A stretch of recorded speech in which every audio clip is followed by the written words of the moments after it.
This episode is super special because I had over 2 months to think on what I'm gonna talk in this video.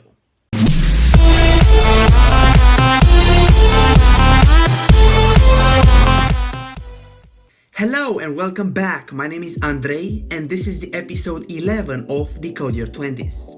Now, I told that I spent 2 months on thinking what I'm gonna talk in this video, and that's because I was in exam period, and when you are learning, your mind sometimes just flows in other directions.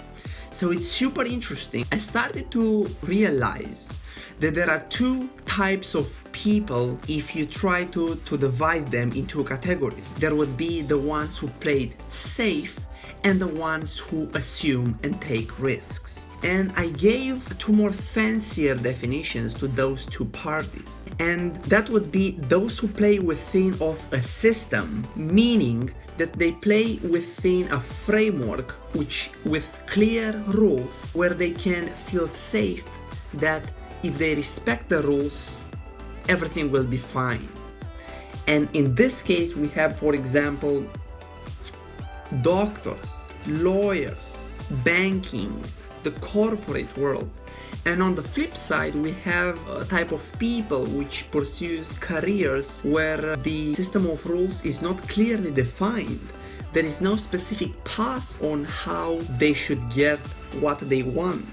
And here we can include everything which is like a sole person involved, meaning actors, athletes, musicians, entrepreneurs, everyone who gonna like risk it in order to succeed. And I'm not saying that one is better than the other. I'm just drawing a point that you should make it clear for yourself in which category you are playing, right? Because this is important at the end of the day. And now let me talk more about each of these two categories and try to dissect what they are all about. Let's define the first category, and that is playing within the system. And I define this as playing I mean doing something where the rules are clearly defined, and if you respect the rules you can't fall down because the system is made in such a way that you can gradually build if you respect the rules, but you can't fall down once something bad happens. And I gave here the examples of all, let's say, the government jobs and all the most the big corporations, places where there are a lot of people doing mostly the same things, and because there are so many people there should be rules because they can't manage so many people, so they invented these rules. And I gave here the example of lawyers, doctors, banking, everything which is working in a massive corporation or company or government, right? And the characteristic here is that there are clearly rules, and these rules and the whole ecosystem is slowly changing. I mean, the change is barely seen. It's super slow changing. They are barely adopting new technologies. They are reluctant to change, reluctant to adopting new stuff. They want to keep the system alive. And there are advantages and disadvantages in this category. The big advantage is that if you follow the rules and you play within the system, you will almost guaranteed have your place within the system, that no one can take this place from you, and you can live and succeed in the system. So for example, if you want to do something, let's take an accountant, right? Job of an accountant is more or less following the accountancy rules, right? So as long as you follow these rules, what can go bad? There is no risk involved. You follow the rules, everything is fine. You don't follow the rules and you forget to pay some taxes, then problems appear. Meaning that if you follow everything that you know in advance, because you know what are the rules of the financial system, you will be safe playing within the system. Big advantage. Meanwhile, a common thing for like playing within the system is that it requires accreditations. You need to have something to show that you are able to follow the rules to do something. For example, that might be a degree, that might be a English certification, or a SAP Salesforce's certification, or like certifying with a piece of paper that you can do something and people have trust in that piece of paper. So as long as you have these pieces of paper, like playing within the system will assure that you can still be there. The downside of this thing is that you don't have like the big rewards than the alternative with playing within a risky system, like playing on the open market. But there are also huge upsides, as I told, like you can't fall down. I want to make clear that it's important to state that within the system, because the rules are already known, like everyone knows what's there are people who manage to advance within the system by trying to navigating through the system. And this is good or bad, like it depends on what you think. I'm not saying it's a bad idea or not, but it's important to realize in a system you can advance slower, but also you can not fall down that fast, like you can't go to barely zero.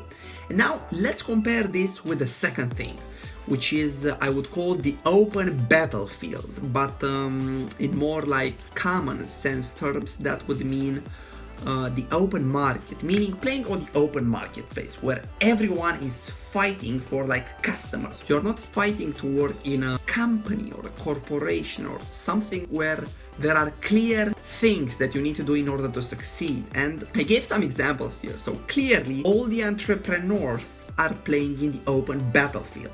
Meaning, when you create a company, there are no rules that you can write on a piece of paper that if you follow those rules, you will succeed 100%. There is no such thing.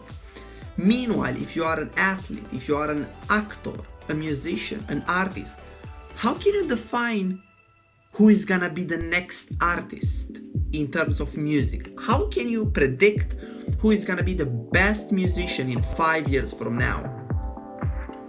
There is no way of doing that, because there are no rules of becoming a good musician. Like some people became, like Madonna became Madonna when MTV was the thing, but now like no one watches TV. So if you are playing by the same rules, meaning be the best on MTV, the television channel, you will lose, because people are now fighting on Spotify, on YouTube, on SoundCloud.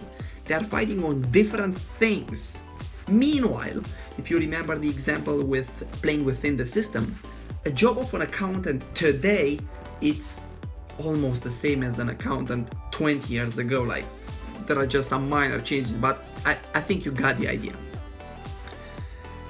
And playing within the system has a few advantages and a few disadvantages. A big, let's say, disadvantage is that there is a big unknown. Like you don't know what's working or what's not. Secondly, the rules of the game are constantly changing. New platforms appear, new technologies. The world becomes more open. The internet appears overnight and you don't know what to do. So you need to be like the first people who arrived in Australia. There was like a new continent there where you need to start from zero. Like you need to be the one who tasted the berries and see if they are poisonous or not, right? So playing within the open battlefield is risky. You don't know what's working. And this is why the potential is super high, because if you do what's working, then you are gonna get like bigger rewards. But meanwhile, there is nothing or no one who can stop you from falling down completely. Like there is no such piece of paper or certification or degree or something that can prevent someone from not failing with their company. It's more or less, it's like a shark game. The sharks are fighting with themselves, right? The rewards might be higher, but also the downside is that if you lose, you lose, and it's tough to come back again. So let's just draw the conclusions from these two different systems. So the first one is the one who play within the system, where there are rules, and if you follow the rules, which are known in advance, you can win. And you can win, I mean, normal sums of money, but you cannot like fall down beneath level. Meanwhile, if you play in the open battlefield, you are playing a game that is not clearly defined. You can't know the rules in advance. You have to define your own rules, and the risks are high, meaning the wins are high, and if you lose, you lose. It's an interesting comparison, I would say, and now it might seem basic, but if you have not seen this idea before, I think it's interesting to give it a thought and think in which of these categories are you playing in.